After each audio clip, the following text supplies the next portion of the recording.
What if you could travel to parallel worlds? The same year, the same Earth, only different dimensions. A world where the Russians rule America. Or where your dreams of being superstar came true. Or where San Francisco was a maximum security prison. My friends and I found the gateway. Now the problem is finding a way back home. Hello everyone, and welcome back to another episode of Circling the Vortex, episode 2 of Season 2.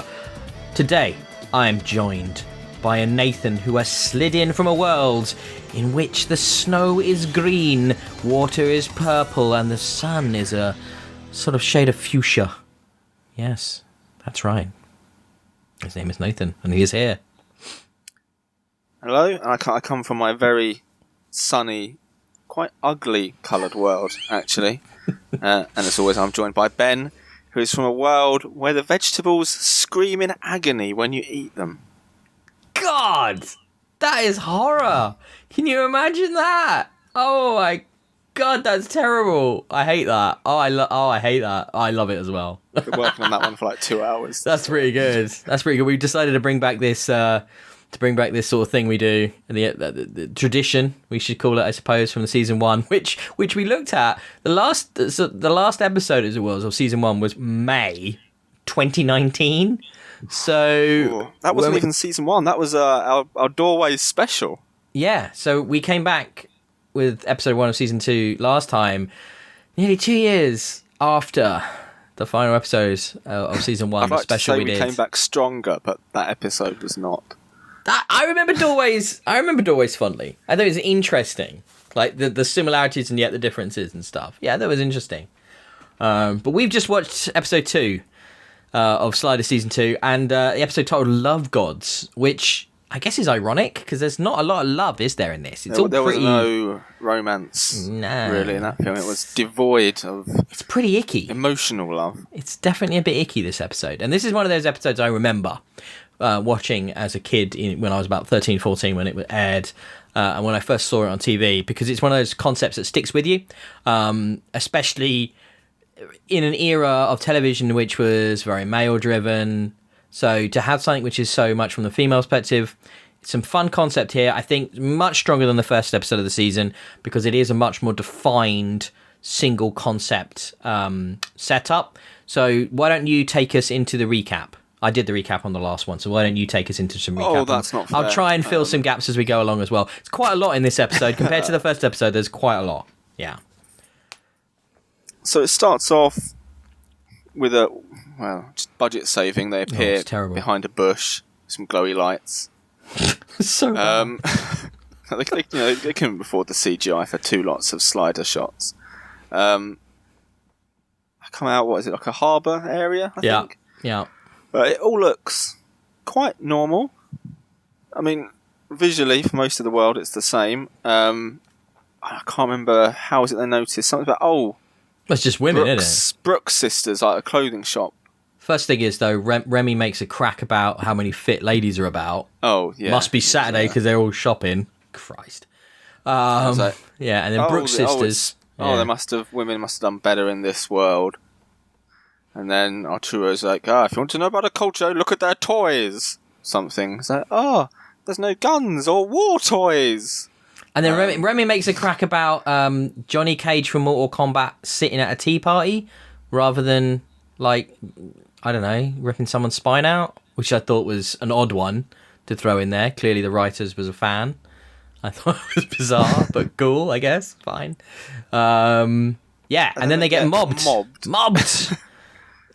Mobbed by just loads of women, and then there's a couple of police women there, and they say, escaped breeders, and then it cuts to intro titles. Yes, which should have, instead of Sliders, been renamed Breeders. But I like that. That's I think it would have been funny if part of the Sliders charm was the title changed for every episode, and it was indicative of the world they were in. Can you imagine if they'd done that? That would have been too much budget. Like every time there was like a cold world, they could be like skiers or tobogganers or something like that. And every time it was like a really hot world, it could be like beaches or surfers. There's just so many options. Like long-term Sliders fans, I think that would be neat. But if it's your first episode and you rock up to tobogganers, I don't think I'd stay watching. I'm just trying to think, what would they have done for that first episode? Occulters? Witches? Witches, maybe. That would have been a thing they could have done. Or, I don't know. Vampires. It's just really confusing. Yeah, from a branding perspective, from a knowing what you're actually watching perspective, maybe not the best idea. I will admit that. Yeah, but I like our idea. Like a long term. Maybe the diehard Sliders have their own. I think I'm going to go back and I'm going to edit the titles for all the episodes now in the font to do that. Yeah, that's my new project after my 2,000 word essay for each episode. I look forward to seeing all the episodes. I think subsequent titles. So the 2,000 word essay thing, I think that'd have been a good one on this one because the impact they've had. I mean, they've messed with some shit. We're diving. Let's carry on. Carry on. There's 2 layers to it, which are okay. We'll carry on with the recap. I'll come back to my layers. How much you like? It's like an onion. Every Sliders episode, like an onion. Oh, this one has. It's a big onion. So after the titles, what do we get then? Do we get the?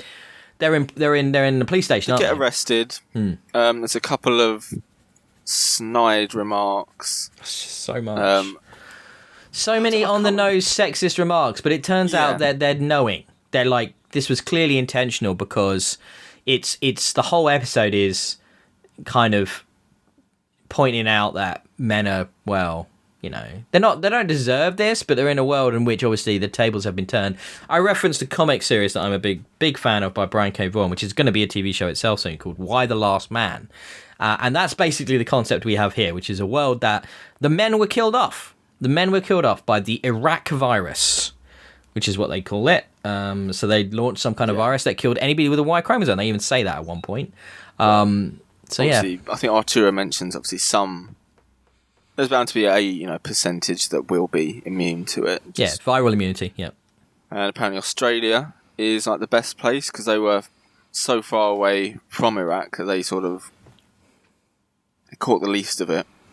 Yeah, and when that's first mentioned, you kind of think, oh, that's just a throwaway bit of colour. But, oh, how wrong you are, because the whole Australian element becomes a big play. Something about, I think they might vaguely reference, there might be escaped breeders from Canada. But apparently there's no forced breeding in Mexico. That doesn't come back, but it's just... Cool, good to know. Throwaway mention. So it's Mexicans believe in free love, man. Free love. Come on. It's not all the world that's doing this forced breeding program. It's horrible America. So other things that turn up about this, because my first thought was, well, why aren't they just IVR and IVF, and sperm donors and artificial insemination and all of that. Turns out they don't say why, but at one point they drop in the line that explains that doesn't exist in this world. So when we're talking about forced breeding, we're actually talking about forcing men to have sex with women, which in a slightly more enlightened age that we find ourselves in the 2020s, it's basically rape, isn't it? And it's like, if you actually look at it through the 30 years later lens, which is what we're at right now, this is dealing with some fucking heavy shit, because it's played for almost nods and giggles and laughs in this, but you actually look about what we're talking about, and if you actually just for 2 seconds turn this on its head and looked at it from the other side, if this was women in this position, holy crap, this isn't fun, this is not cool, this is it exists, the TV show The Handmaid's Tale deals with this, and it's really, really disturbing, that show, and upsetting to watch. So to see the subject matter like this being handled in the way it is slightly jarring. You do have to keep reminding yourself that this was a show from the 90s. Their intention. I mean, I might be giving the Sliders writers too much credit here. There are moments of enlightenment, I would say, where it seems like they are sort of a very 90s fashioned sort of commentary on that. Yeah, I know. I think sort of Handmaid's Tale of in the past to an extent, I guess, women have been viewed as basically for breeding. Yeah, for want of a better word. sort of what's examples like Germany in World War Two, and they basically had women's like breeding programs. And it's sort of this is really it's like a silly concept. That's sort of like the upper layer of like there's no men left. Well, there's a few forced breeding, but when you peel off that outer onion layer, and it's like actually, this kind of does happen in a way, not to that extent, but there is that kind of systemic pressure. I don't know.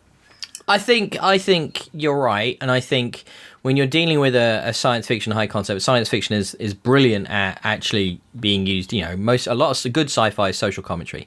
It's using the obfuscation of outlandish perspective to shine a light upon reality, and that's what this is doing. Obviously, through the eye of 90s network television, they are limited in the ways that they can approach it, and they are sort of restricted to bringing that levity and not making it too dark, and having to do that.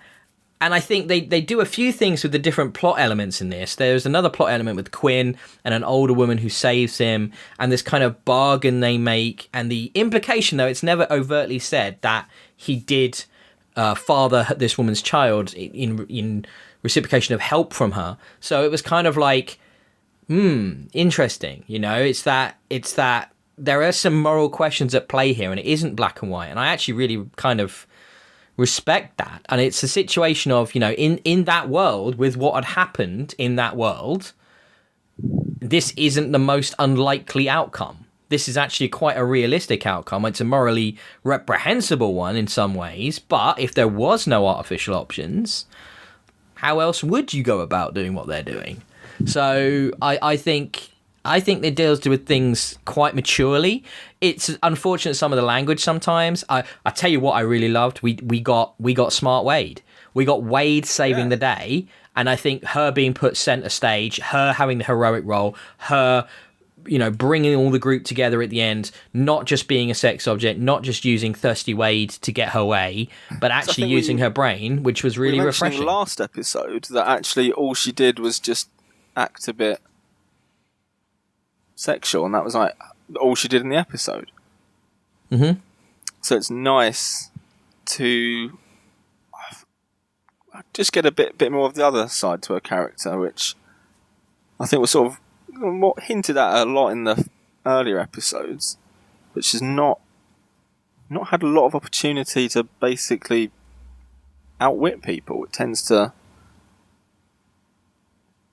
fall to main man Q that they give that role to. So, well, he kind of got sidelined, didn't he? In a way, he about halfway through, he gets gets darted by the Australian Special Forces ladies. Yeah, with the worst, some of the worst Aussie operatives, some of the worst Australian accents I have ever seen in anything. I mean, just insanely bad. At one point, there's an Australian guy who I could have sworn was doing a Cockney accent, and it's just like, what was that? I just couldn't. Wow. The accents were probably the weakest part of the episode, in all honesty. Yeah, and we had Aussie agent ladies, and we had American agent ladies, and there was this cool espionage, political intrigues plot, which ended up with an exchange under a bridge, and Wade set up a trap and did all this cool stuff, and that was really cool. Yeah, and I think it's slightly unfortunate that it feels a bit like they said, oh, well, we're going to do this woman-focused episode. It's all about women in power. It's all about men being little more than objects. Oh, I guess we should give Wade something to do. And it is unfortunate that she got... I mean, it's great that she got a moments to shine. That'd be awesome. But it's unfortunate that it was in this episode. I kind of wish she would have had a chance to stand on her own 2 feet and be a badass in a normal concept that wasn't all about gender. Maybe Series 2 Wade is, the new and improved...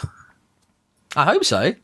I think she did a really good job in this episode. There's some fun. I mean, God, some of the stuff though, some of the language, I can't help but I know it's kind of like Remy's character. It sort of fits, but he's talking about the greatest indignity he's ever suffered was putting on a dress, and you're just what? That's coming from the black character, and it's just are you fucking kidding me? I mean, that really sort of didn't sit well with me. Some of the dialogue coming out of the men's mouths, like some of the shit these characters were saying in this episode, aged well. Yeah, it's just uncomfortable at times. But it's the nature of going back and watching TV from these eras. You know, you're always going to get that. And I think I may have mentioned this when we did stuff back in talking about season 1. And it's like I'm a big fan of classic science fiction, right? But you read sci-fi from the 50s. And there's stuff in there where you're just like, holy crap. Like the racism, and especially, is just unbearable sometimes. But it's not necessarily coming from a place of hate. It's just coming from a place of fucking ignorance half the time, you know? And the sexism as well. It's just rampant in those type of books. But yeah, it's mad to think how it's great to see, actually. I put it the other way around. It's great to see how far we've come since the early 90s and the mid 90s to where we are right now, you know. So it's really cool. But 25 years since this episode was aired. Quarter of a century makes me feel really freaking old. But there you go. Anything else? I mean, did we kind of recap that by jumping over? But did you want to just talk about any of your favourite moments then, bits that stood out? No gate watch. Well. No gate watch. You've forgotten to mention the toilet seat. One of my favourite moments, and I remember this because it stuck. I remembered it from seeing the episode for the first time. So they're in a house, they're being hidden out, they've escaped from the breeding facility, and the police have knocked in the door and they've come in, and they're hiding upstairs in the secret room behind the wardrobe. Cool. Every house should have one. And they're going to get away with it. The police can't find anybody, and they're about to leave. And then, one cop goes, "Wrong house, detective," with a smirk, and points at the toilet. And the seat's been left up. And it's like, well, no woman would ever leave a toilet seat up. So there you go. They've got to be here. And then they arrested her based on that evidence, which I think is genius. As cliches go, I love it. What a cliche. What a cliche. It's a good one. I think it's I don't know, it's odd that a toilet seat plays such a pivotal role in the episode, for sure. Yeah, sure. Yeah. Other moments I really like, when they slid out at the end, they slid out in a van while driving. 2 extra people. Well, I wonder, in episode 3, do we get anything connecting to that? Because we don't get an epilogue, do we? Don't get it feels like, well, it felt like there was going to be a sort of segue, or at least something of them jumping out the other end, because you got obviously the woman just looking at a picture of Quinn, like a really bad Polaroid. Yeah.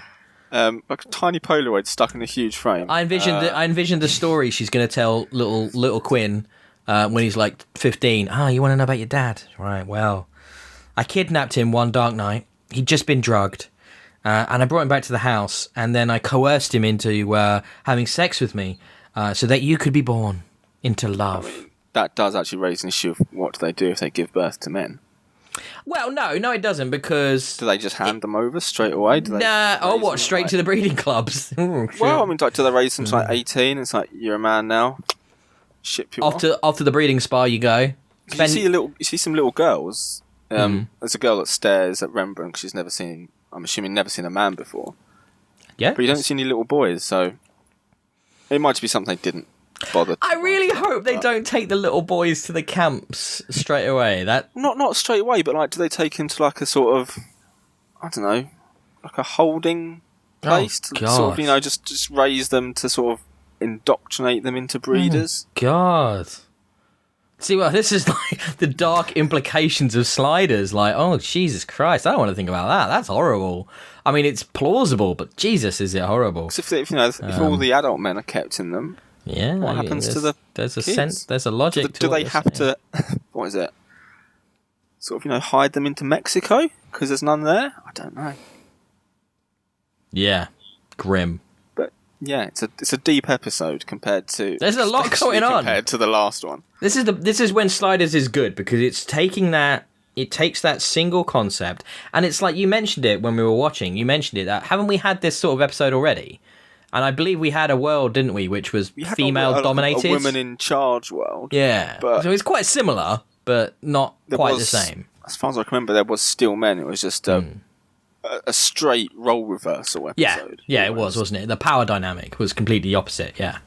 So this was I think better than that episode from what I remember. And it's like I said, it's when you take that concept and they do the work to flesh it out enough that it leaves you thinking about it. You know, it's something to take away, that it lingers in your mind. The concept, the idea.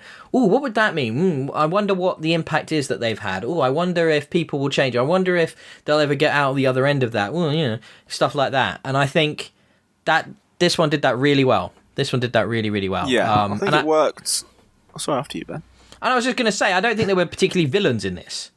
It's like there's some harsh stuff going on, but you know, when you saw like the police women and the lady in charge of the reading camp, and then there's the Australians on the other side, you know, there's geopolitics at play here. There's international relations at play here. There's a power struggle. There's power dynamics. There was an implication that they said Iraq's a wasteland now, so there was retaliatory nuclear strike to the virus. Iraq in this world? Yeah, so it sounds like they nuked the Middle East. So there's all this kind of like stuff going on where it's like, I would watch more in this world. You know, I'd watch more TV episodes based in this world. I do think it's an interesting one. And the idea, you know, trading breeders and defecting breeders between different countries and stuff like that, and power brokering. A breeder of the month? That was such a weird... He had all the months except one, didn't he? He did 1,200 confirmed pregnancies in February. Well, yeah, it wasn't 12. Wasn't it 200? He had 1,200 left, which is what Wade said, I believe, in the car when she was doing a deal about him not got a lot of love left to give. 1,200 does seem a lot. It's, I mean, especially as you have to do it manually. I mean, 200 is a lot. So that is a lot of ladies he has laid with in that month and successfully, you know, had baby time. That is impressive. Also, there's weird regulations about which women can breed, but though the men, it's like whoever they can get. So it's like you have to be the prettiest woman to create the ultimate race or something. It's whoever they get, but they basically wasn't they giving the men, like sort of always like vitamins and extra stuff, basically like in the gym, basically like, you know, trying to make them peak physical male breeding specimen, stock, basically. Yeah, I get the impression it's almost like borderline what they would do with cattle, you know, for beef and stuff. That they were pumping them full of shit to make them as virile and potent as possible. Yeah, so there's some dark stuff here, but it's an interesting world, born of circumstance. It worked so well, in my opinion, is this world didn't really need a lot of set dressing, so you could actually get into the sort of like the interpersonal bits of it. Yeah. Rather than, I mean, it does work well in some, but like the last episode, there was admittedly not very well done, but there was a lot of sort of set stuff, and maybe not cause of it, but was you didn't actually get a lot of real But in this one, it's just, there's less men. It's pretty much key, the crux of this world. And you actually got a proper, sort of heavy, lore-filled plot, which was nice. Absolutely, yeah. I mean, I don't think we even talked about something you just made me think of in the last episode, which was, the last episode was a lot about showy, distracting crap. Like, hologram sorcerer guy comes to mind. Oh, yeah. And it's just like, this is instead of actual well-thought-out concept. Whereas this is the opposite. This is Sliders kind of at its best. Like, you know, big concept, sci-fi done well. Yeah. Honestly. Like, I thought the performances were strong. You know, it was great to see some dynamics shifted around. Really, really cool to see just, you know, Wade, like we've said, just kicking ass, basically, and bringing it all together in a very smart way, not requiring any guns, not requiring any action, just, you know, manipulating and being, and, you know, really playing the situation to her advantage, which was just this is a little bit, almost, well, I don't know if it was an implied sort of reference, but there was a little bit of Cold War to it. Sort of meeting under a bridge, exchanging prisoners.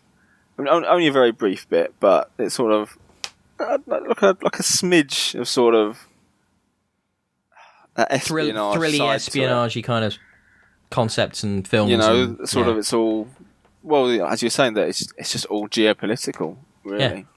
Yeah, I really liked how the third act... exchanges, all of that. Yeah, I really liked how the third act kind of came together in that way, because it could have just been a chase, could have just been, oh, they've escaped, like they always do in something in Sliders, and they're running somewhere and they're being chased and then they're jumping through the portal. And instead it was more, we still got that, but it was also like more kind of orchestrated, I guess. Yeah, which was cool. It was a planned, not just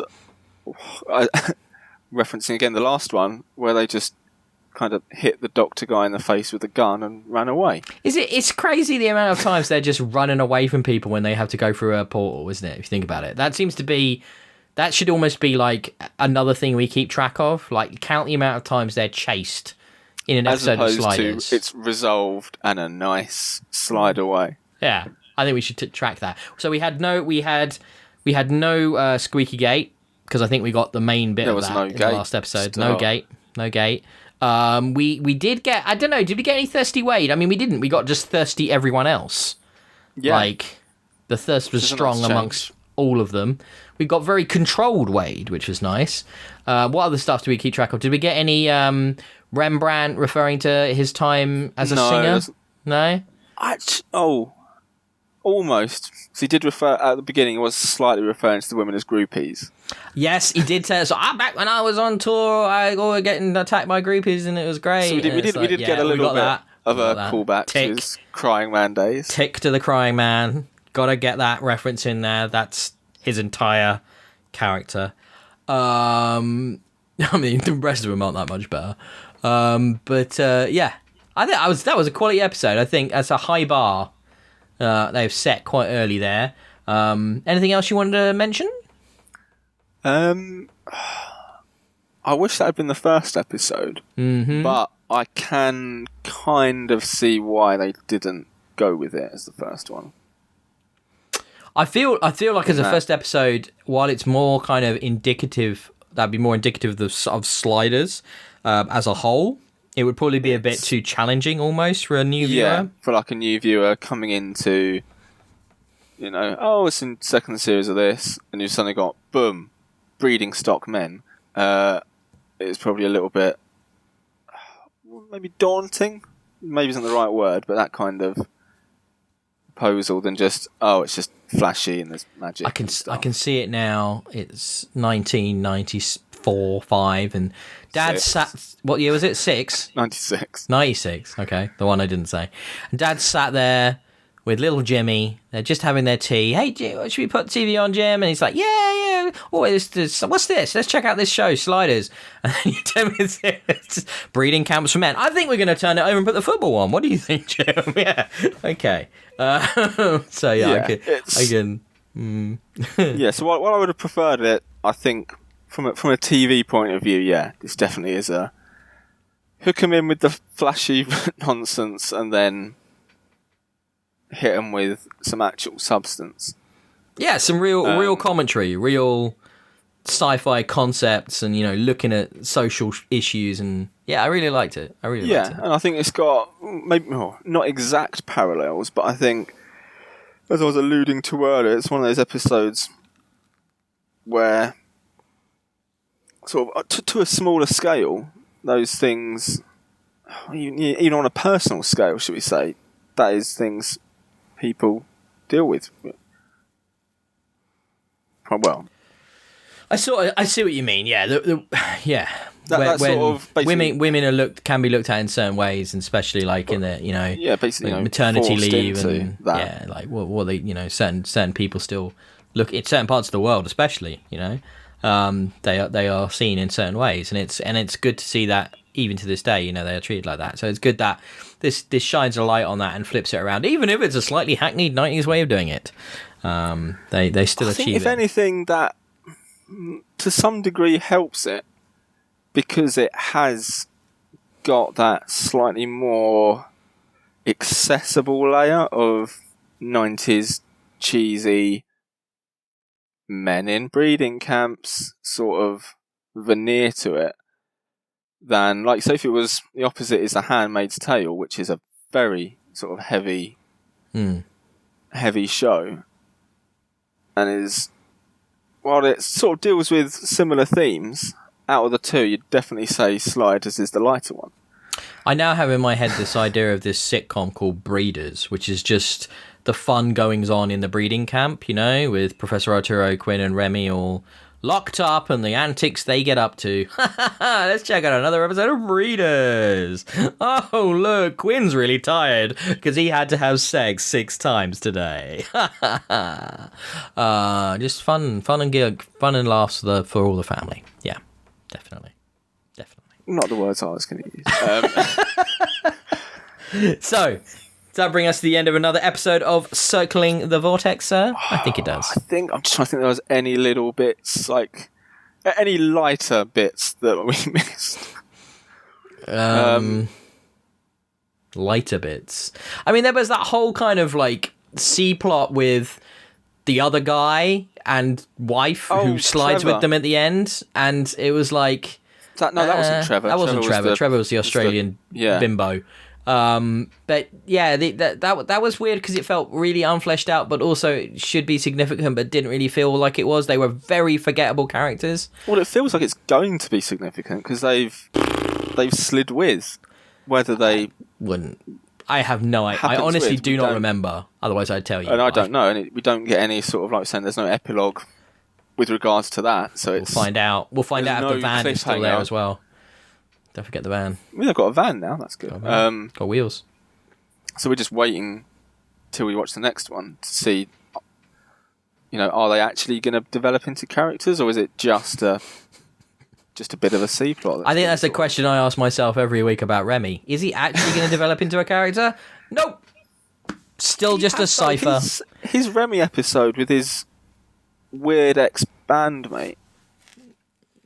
Oh, that one where it's like the other one had disappeared and he slid into a bar where he's still famous. That was a good Remy episode, but I don't think he gets enough good episodes. We'll say that. I mean, neither does Wade. It's kind of the Quinn and Arturo show for the most part, isn't it?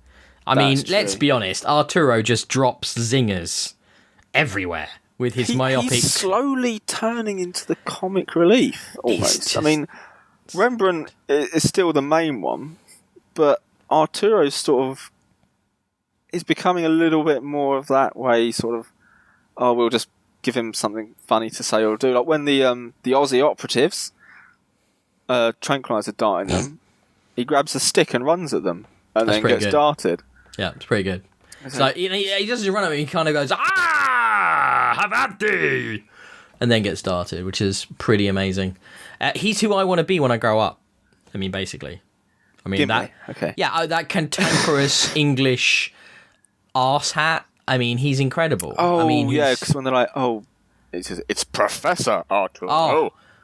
Wouldn't you love to be so pompous and egotistical that you feel the need to correct your jailer when they address you differently, just prior to being raped as well, which he takes when he watches the woman start to undo her clothes, right? This moderately cute Australian lady soldier, and he's watching her, and you look at him like turn away from her, and then well, my oh my, and then this stiff upper lip of the Britishness. He's like, for Queen and country, I shan't complain. Well, I mean, and that even is a whole other bit because from what the other woman was saying, that it didn't feel like that was part of, shall we say, the plan. No. I mean, now we're getting soldier prisoner abuse. So... I mean, if you take that apart properly, that's one of the most disturbing parts of the entire episode. But it's played completely for laughs. Like, Arturo, what have you got yourself into this time? You know, it's like it's not played at all like, yeah, this is a power dynamic which is being abused. I really hope it was written to sort of not cover it up, but sort of subtly play it. I just hope it wasn't genuinely written for laughs. What do you mean? How could you not think it was for laughs? That look on his face. It's not like he looks horrified, is it? Well, at the concept of what's about to happen. I hope it was sort of written as, okay, this is happening, we're going to try and... I don't know. It's okay, though, because she's kind of cute. Don't worry about it. It's kind of the same way as Quinn's thing is. It's okay, because the woman is nice. So don't worry about the fact that she's abusing her position of power. I want to give the writers some credit. The worst... Like, I'm viewing this as... a 90s... What was the word I look? 90s rhetoric on how patriarchy forces women... And I can't actually read the rest of my handwriting. But I'm viewing it as that, to capitulate. There we go. I'm viewing it as that, and I'm really hoping I'm not wrong, and it's actually just 90s, let's make something funny. Yeah, but my argument would be that can never be funny. No, but the way I can't tell what it's intended to be at points. It's just it's the dichotomy of the concept and the probably original concept that the writer came up with, and how it's had to be diluted and sanitized for this. Yeah, all ages viewing. Yeah, exactly. Because obviously, if this was written just purely all the avenues explored properly, it would be a horrifying. Yeah, oh, it could be. Yeah, definitely. View of dystopic, post-apocalyptic society. So it would be a real, it could be a really harsh teardown of that, because at its core, what the men are going through is appalling. But like I've also said earlier on, it's sort of justifiable in a way in that world. You can see where that decision would be made, and I think there would be lots of really interesting facets and directions you could come at that from, and we have seen explored in something like Handmaid's Tale.